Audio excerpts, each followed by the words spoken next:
So welcome back అండి. One more beautiful catalogue అనమాట. So చూసారు కదా, మనకి కంప్లీట్‌గా కూడా జార్జెట్ ఫ్యాబ్రిక్ ఉంటుంది శారీ అయితే. సో మనకి టై అండ్ డై స్టైల్‌లో తీసుకున్నారు శారీస్ అనేది విత్ బాందిని ప్రింట్ ఉంటుంది. చూడండి, మనకి complete look of the sari అనేది ఇట్లా వస్తుందనమాట. సో చూసారు కదా, బ్యూటిఫుల్ షిబోరి ఉంటుంది, followed by the bandhani print ఉంటుందండి. మనకి శారీ అయితే కంప్లీట్ జార్జెట్లో ఉంటుంది. అసలు మనకి బార్డర్ చూడండి, బ్యూటిఫుల్ కాంజీవరం బార్డర్ అనమాట. చాలా నీట్గా ఇచ్చారండి ఈ శారీస్ అయితే. ఒకలాంటి ఫ్యూజన్ శారీస్ అని చెప్పొచ్చు మనం శారీస్ అయితే. సో మనకి ఇది వచ్చేసి పళ్ళు పార్ట్ ఉంటుంది. సో మనకి పళ్ళు అనేది గోల్డెన్ జెరీ లైన్స్తో తీసుకున్నారు. చాలా సింపుల్ పళ్ళు అయితే ఇచ్చేసారనమాట పళ్ళుని. సో చూసారు కదా, ఇది వచ్చేసి పళ్ళు పార్ట్ ఉంటుంది. అండ్ ఒకసారి ఫ్రిల్స్ పార్ట్ కూడా చూసేద్దాం ఎట్లా వస్తుంది ఏంటి అనేది.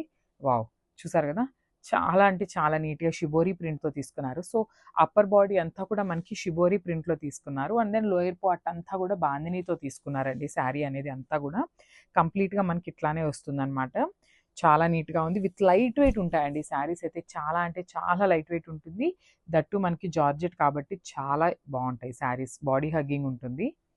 సో బ్లౌజ్ కూడా చక్కగా కాంట్రాస్ట్లో పేరప్ చేశారు. రెడ్ కలర్ బ్లౌజ్ ఉంటుంది, ప్లెయిన్ బ్లౌజ్. సో చూసారు కదా, ప్లెయిన్ బ్లౌజ్ ఇచ్చారు. టూ సైడ్స్ కూడా మనకి కామన్గా బార్డర్ ఇచ్చేస్తారండి. సో వన్ సైడ్ వచ్చేసి స్మాల్ బార్డర్ ఉంటుంది, అండ్ ద అదర్ సైడ్ వచ్చేసి శారీలో ఏదైతే బిగ్ బార్డర్ ఉంటుందో అదే బార్డర్ని మనకి బ్లౌజ్కి పేరప్ చేస్తారనమాట. సో ఒక్కసారి complete look of the sari చూపిస్తున్నాను, జస్ట్ హ్యావ్ ఎ లుక్.